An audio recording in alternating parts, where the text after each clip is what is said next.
Hey, Robin. Hey Robin. We're just going to tell you our whole story of where we are come from and what we're about, isn't it? Yeah, it's easy to just to do a voice thing rather than write it all down, get a bit more across really. Yeah. I think it all started when we were, it kind of started when we were kids, wasn't it? Our dad, Yeah, where we grew up and stuff. yeah, we grew up in Barry, which is next to Barry, South Wales, which is next to Cardiff. Barry's got a quite famous for Gavin and Stacey. You probably Yeah. don't even know it, but if you type in Google Gavin and Stacey, it's like a British comedy sitcom thing that was on TV. Anyway, We're getting off track already. yeah, we grew up in Barry as kids, and our dad was into sailing boats, and I think his first boat was a tiny little boat, wasn't it?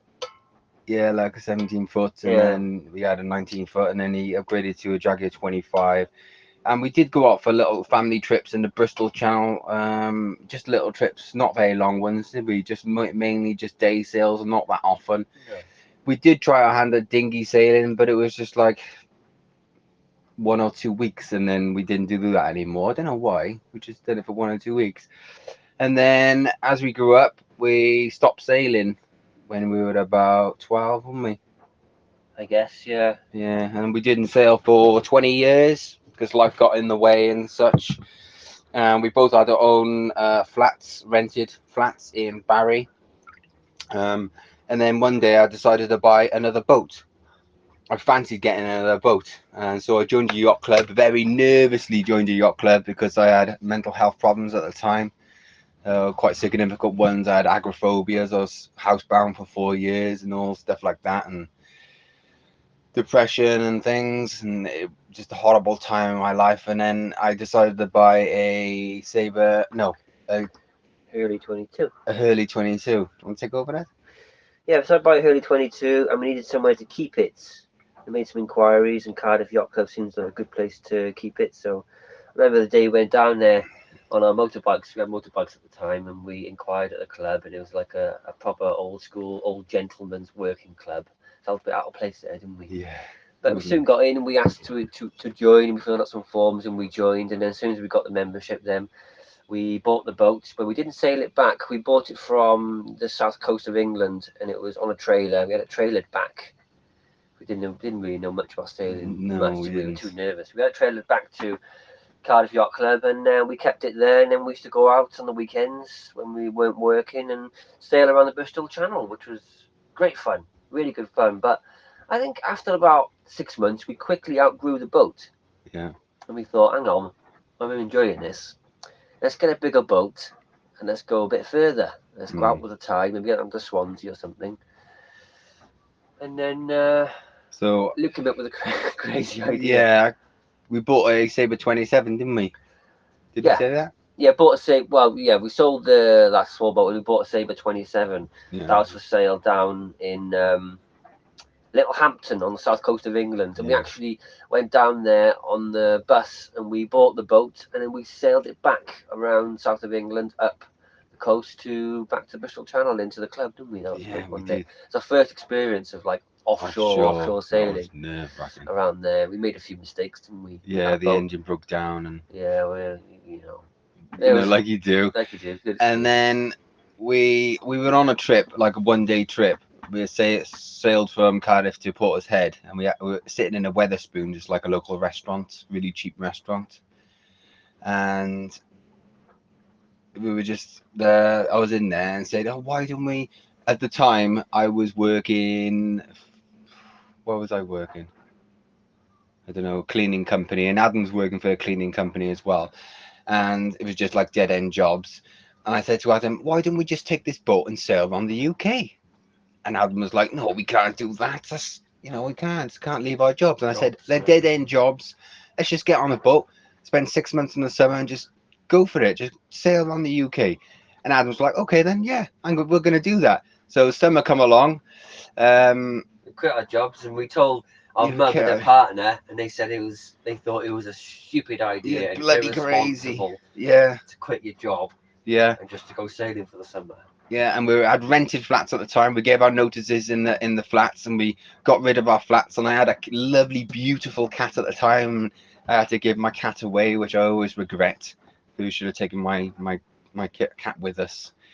But we got on this boat and we sailed around the UK anti-clockwise, didn't we? We did. Anti-clockwise, and instead of going on the top of Scotland, we went through the Caledonian Canal through Loch Ness, and it was absolutely amazing experience. And we didn't think of the future or nothing.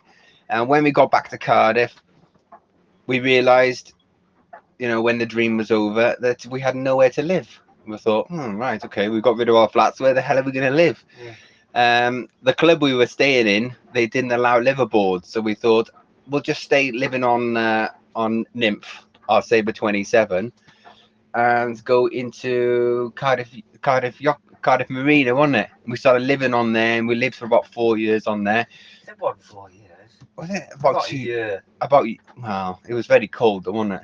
Yeah. It was cold, cramped, because the winter was particularly not very nice, and it was just horrible. It was not you know, just horrible, really, wasn't it? And we got other jobs. I started working for Asda, doing supermarket deliveries, and Adam, my brother, started working for Iceland doing supermarket deliveries. So we're copying each other because we always copy each other. And one day I come across this. I was just looking at boats online on Apollo Duck, and I come across this boat, Atlas. A Rival 34, and I said, I texted Adam because he was in work at the time, and I said, we gotta buy this boat, it's amazing. It was on for sale for 17,000, and we had a little bit of money saved up because we were living in a marina. It was very cheap, even though it was very uncomfortable. We thought, yeah, we've got to buy this boat. We're about 10 grand short though. So we went to our mum and said, can you possibly lend us 10 grand for our dream boat? And she did. She actually lent us £10,000 for our dream boat, and we had a look at it and, you know, fell in love, didn't we? And then bought it, and then we sailed Atlas back then, didn't we? We did. So that was back from the south coast. Again, yeah. And then we brought back to the marina, and then we swapped marinas, didn't we? Yeah, that's the thing. Yeah, we were in Cardiff Marina, and they were getting rid of all the liveaboards because you weren't allowed to live in there anymore. So they basically told all the liveaboards, there's quite a community there, to leave. So everyone started leaving. A lot of people went to Penarth Marina, which was only like 1,000 yards up the river, and we took the boat into Penarth Marina. We didn't say to them we were going to live there. We just started living on the boat. Yeah. And within a couple of weeks, they quickly found out, but they could see we were working full time. Working. And we were respectful and stuff. So we started living on the boat there, and then saving as much money as we could to pay our mum back the money. And then we decided to sail our new boat, our Rival 34, around the UK, but the opposite direction. Clockwise. Clockwise. Getting a sabbatical from work for the summer, so we get the summer off to do it. Yeah. We sailed it all the way around the UK. This time we didn't skip through the middle of Scotland, through the canals. We went all the way up, around Cape Wrath, up into the Orkney Islands, which is north of Scotland, and then all the way around. And we did that quite quickly. I think we left in like April and got back end of August or beginning of August. Oh, we started YouTube. I missed that out. Yeah, we started filming it for YouTube. Yeah, we started filming the whole process for YouTube as soon as we left Cardiff to stay around the UK and our new boat. We started YouTube, and it took off from there, didn't it? We never thought it would go anywhere, the YouTube thing, because we originally just wanted to make videos to put on YouTube for ourselves, so when we get back in the winter and go back to work, we'll have the videos to look back on. So, you know, keeping the memories alive. But when we're up in Scotland, everybody was saying, so you want to start a Patreon? I'd love to support you. So we did, and then the numbers started climbing on there. And then as we got down to the south coast on the circumnavigation of the UK, I said to Adam, why are we going back to work in the winter? What's the point? You know, we're earning a little bit of money now. If we just sail south and continue this adventure, the money probably is going to go up and up and up, and then we won't have to go back, and it'll be enough to sustain our cruising lifestyle. Yeah. But Adam was like, no, I'm not doing that. It's too risky. Once we run out of money, I said, if we run out of money, we just turn the boat around and sail back to the UK and get our jobs back in Asda and Iceland. He was like, okay, then I'll take the risk. Yeah, take the risk, and we started Patreon as well. Said no. I don't think you did. It is. Did you? So we went. We took the boat to West Wales instead of going back to Cardiff where we started the circumnavigation. We took it to West Wales and did a refit on the boat. Had a few problems with the boat, but we managed to get it all ready and get going. And then we set sail from Wales all the way down to northern Spain across the dreaded Bay of Biscay.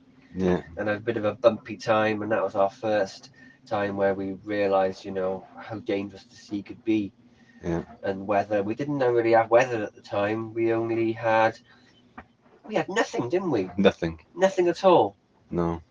We bought what's that radio thing? To get download radio grid Grid files, files. but didn't work. Did It didn't work on the way down, so we had no contact with anyone, no weather. I think back to that now, and I think how irresponsible. Yeah. How silly to do that. Yeah. We hit bad weather on the way Yeah. down. We managed to get through it, and we got into northern Spain. And we thought, right now we're going to buy a tracker, so we can contact people on land when we're sailing and get weather from people. Then they can text us the weather, Yeah. and we can stay in contact with Mum because she's worrying about us, thinking Yeah. where we are. But as we were traveling across the Bay of Biscay, and we hit that wind zone. It was only 30 knots at the time, but we'd never been out in 30 knots. And it really affected us quite badly. Adam Lily had a mental breakdown halfway through there because we spent 30 hours laying on our backs, getting battered by 30 knots, and we were trying to sail close hauled into it, which is a total wrong thing to do. We should have ran down with it. Yeah, or heaved And too. by the end of it, Adam Lily had a mental breakdown, and he felt like he was going insane, and it was just absolutely terrifying. We spent 30 hours just listening to the waves and the creaking of the rigging. We thought any minute now the mast is going to fall down, or the boat is going to break apart. Well, we made it to Spain, and it took a few days to recover from that, and It did. we realized that we just needed the main scary thing about going across the Bay of Biscay was not knowing how bad the weather was going to get, because we had no weather. Yeah, no weather at all.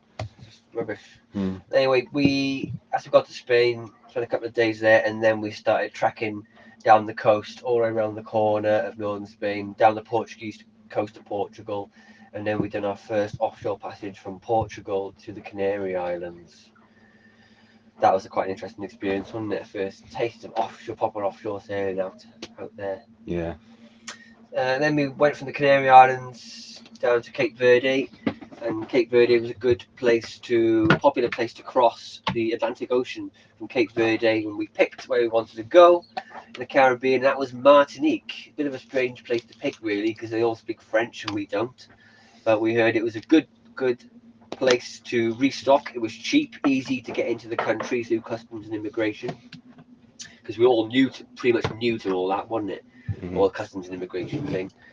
And we crossed the Atlantic in January, which is a good time as well, out of hurricane season. Took 22 days to cross the Atlantic.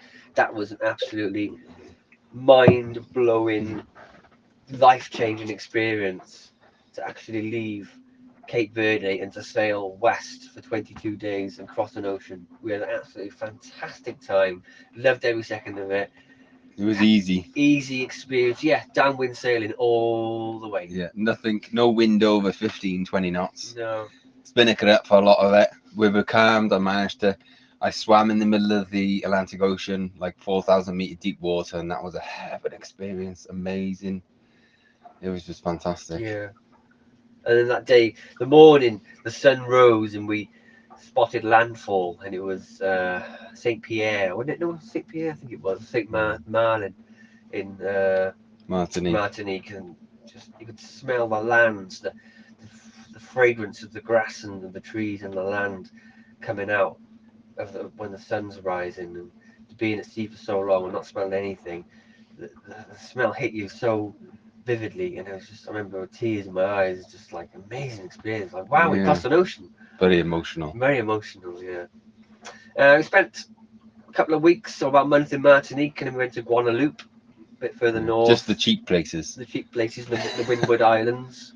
Some amazing times there, and then we sailed to our northwest, then to the British Virgin Islands, which is next to the US Virgin Islands. Yeah, we got that wrong, the British Virgin Islands. On the way into the British Virgin Islands, because it was getting nightfall, we decided to stop on an outlying island and then travel on to the customs and immigration the next day. And then when we got to the customs and immigration, they said, "When did you arrive?" And we said, "Yesterday. We stopped on this island here, not getting off the boat, and then traveling to the other island, and then traveling to the main port there." And he said, "Oh, you're breaking maritime law." And we thought, oh, okay, he's going to tell us off now. So he did tell us off. But then he phoned his head office and he marched us through the city streets to the head office where we had a formal interview. And they said, "Oh, you could be fined $10,000 because you didn't come and check in straight away." And we're like, "Oh my God." And they're going to impound our boat. But after a few hours, which took all day to deal with this, and they let us off with just a slap on the wrist and say, "Don't do it again." And they put it in our records for British Virgin Islands, didn't they? I couldn't believe it. So we got away with that. It was because we were not used to checking in with the Cape Verde, Martinique, and Guadeloupe.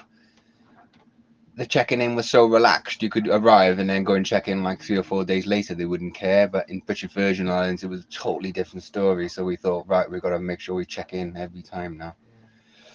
From British Virgin Islands, we sailed another 20 odd days or 17 days to the east coast of America. What was it called? Went to North Carolina, Beaufort, Yeah, North Carolina, up there. That was cool, wasn't it? yeah, it was really cool. Coming into the port there in North Carolina and seeing the giant American flags flying in people's gardens. Yeah, we're pointing to the people on the beach going, "There's Americans, there's Americans." Right in America. And all these massive sport fishing boats flying around. Yeah. Huge fishing boats, Crazy. so cool. Yeah, we had 3 months in America then, and we sailed, in those 3 months, we sailed north up the East Coast, visiting lots of amazing places in America.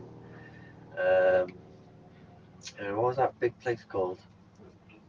Chesapeake Bay. Chesapeake We Bay. went through Chesapeake Bay and down the Delaware River. Then we went to New York, which is amazing. We anchored behind the Statue of Liberty because you're allowed to anchor next to the Statue of Liberty, which you didn't dream possible.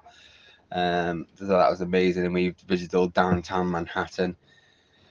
And then we went up to Cape Cod and to another city. And then from there, we jumped across to Nova Scotia and spent 4 months in Nova Scotia visiting all the places there. What was it called? The lakes at the top? The Bedora Lakes. We went to Halifax. We went to all the main places in Nova Scotia. Yeah. Fantastic, like, wasn't it? Yeah. And then we came back down to Le Havre Yacht Club, which is in Nova Scotia, and then we met Jeff. He was he was a fan, and he owned another rival 32. Yeah. And he helped us re-rig the boat. We put brand new standing rigging on the boat, took the mast down, new rigged it, new bits and bobs. We put in a stay, fitted in a stay and everything. And we wait for the weather window then to sail offshore from Nova Scotia down to Bermuda, and this was in the North Atlantic in autumn. October, yeah, where you get big areas of low pressure coming off of the pretty much South Carolina, off the coast there, and brewing and coming up the Gulf Stream and across the Atlantic. So it was quite a tricky passage to sail from Nova Scotia down to Bermuda while trying to avoid these areas of large low pressure systems, which comes on a big conveyor belt. But we were quite lucky, weren't we? We had southeasterlies pretty much the whole way until we reached a bit of a cold front one night, and we had 41 knots come out of nowhere all night, and we heaved to, and that was terrifying, wasn't it? It was terrifying. It was like you could standing up inside here, getting locked down. We locked ourselves downstairs and heaved to with just Neppy, our wind vane, and you could stand on the floor in here and you could hear the rumble and feel the vibration of the big waves sweeping and going underneath the boat. It was quite an experience, and that was scary, wasn't it? It was really scary. Yeah. We spent when we got to Bermuda, we spent about a week or two there, and then Yeah. we sailed on to Bahamas. Yeah. Traveled around the Bahamas extensively. It was an amazing place. Then from Bahamas, we went to Jamaica. Jamaica. We got to Jamaica. The plan was to circumnavigate Jamaica, but when we got there, because we got no holding tank, probably shouldn't say that, but because we got no holding tank, they didn't allow us to leave the marina, did they? No. So we only ended up spending 8 or 9 days there. We couldn't really afford the marina, so some of our patrons helped us out with the cost. And then from Jamaica, we went across the Caribbean Sea to Panama and Yeah. encountered some of the biggest waves we've ever experienced in our lives. We swear these waves were as tall as a mast, like 30 feet tall. These Yeah. waves, they're Crazy. absolutely gigantic, and they were only in 30 knots. We think it's because of the currents and the sea at the same time. Yeah. We got to Jamaica. Um, Then we crossed no, to Panama. yeah, got to Panama, and we had to wait. We sorted all our Panama crossing out, but we had to wait 30 days in the marina to Colon. get through the Panama Canal, didn't we? Yeah, it's a big backlog because it's Massive. a popular time of year for yachts, private boats to go through the Panama Canal. A lot of shipping, so you got to wait in a waiting list, and we had to wait in the marina for 4 weeks. A long time that, wasn't it? Yeah, we went on our day. We went through Panama, and we had to hire 3 line handlers, and the advisor, and we went through in the evening, didn't we? The first lock in the evening, and then tied to a buoy just inside the lock. And then the next day it was a boiling hot day, and we had loads of people on the boat, and we had the motor, and the advisor was putting loads of pressure on us to maintain 5 knots. Yeah, to try and do 5.5 knots, and we said, "Oh, engine, 20 horsepower engine cannot do it." And it was just absolutely horrendous day, wasn't it? Really, Yeah, it was the hot. whole experience going through the canal was really stressful. It's a small boat, lots of people, extreme heat, lots of stress. Yeah. Time constraints. It was a stressful experience, but we got through the other side, and we were eventually then in the Pacific Ocean. And then we were on the Pacific side for about a month, and then we managed to get the good weather opportunity to. Yeah, we had breakdowns, didn't we? Neppy broke. Yeah, we had a few bits and bobs. Neppy, our wind vane broke, and we had to wait for parts to arrive from the UK, so we were late leaving Panama to get the normal Trades. northeasterly winds blowing down to Galapagos. Yeah.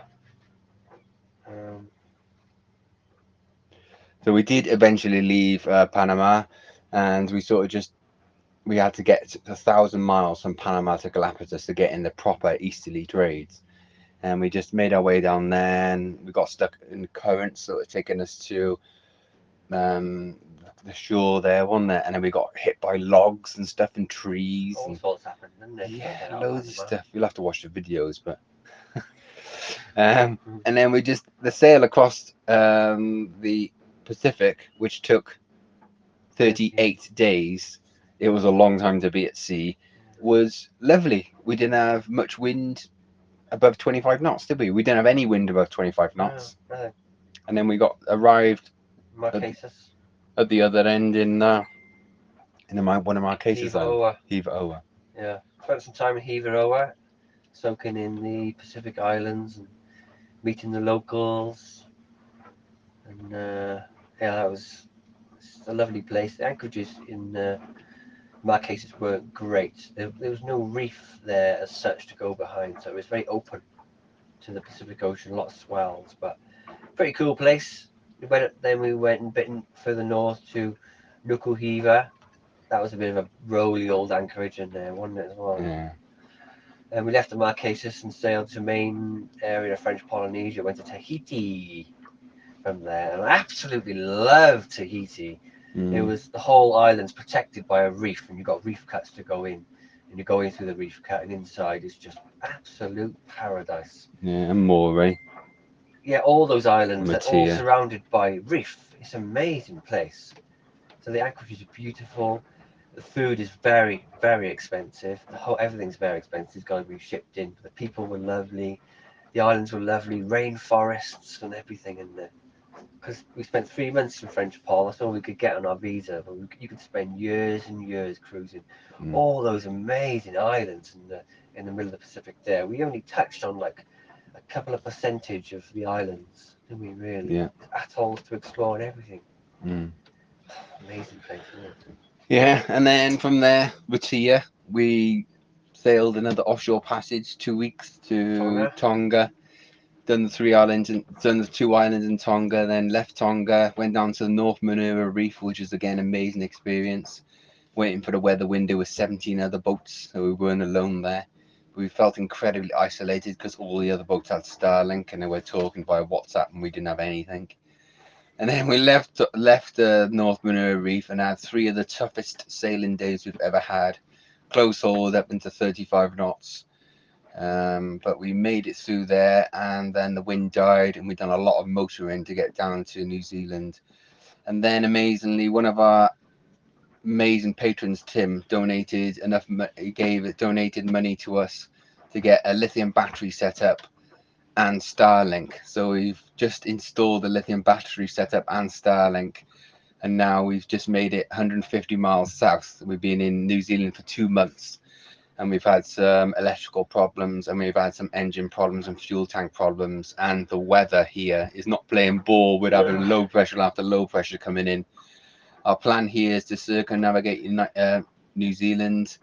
We got the Starlink so we can keep in contact with our mum offshore and get weather updates. And it's buying data in countries is awfully expensive, so a Starlink is just like a massive game changer. And then we're trying to circumnavigate New Zealand, but we're not managing it at the moment because we're stuck. We've been stuck here for 2 weeks in this place now. After New Zealand, we're thinking of going up to Fiji, New Caledonia, Australia, Asia, and then in the big decision then in Asia whether we go east or west. We could go Japan. Could go east. I don't know. We could go up to Japan. If we go to Japan, then we more than likely have to cross the Pacific again to Hawaii, and then do the west coast of the States down to Mexico, and then cross the Pacific again to French Polynesia, around the big circle following the winds of the earth.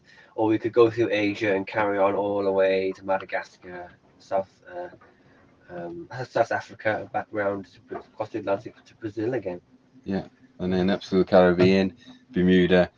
From Bermuda then to the Azores, and the Azores back to the UK. That's the circumnavigation complete. Yeah. And that's the whole story. That's the whole story. How long is this? 20 minutes? 28 minutes. 28 minutes? Yeah, we're just waffling on. Gee so whiz. Hopefully that's okay, Robin. And we need some photographs. Yeah, you need some photographs. We're going to try and put the drone up and take some photographs with the drone of us standing on the deck of the boat. I think that'll be the best thing. Over There's there. no window in the next couple of days. So yeah, we can put it up, yeah. So if we need anything else, if we couldn't be bothered listening to 28 minutes of us waffling. You could write a book. A book on that. Yeah. Okay, see you, bye. Bye.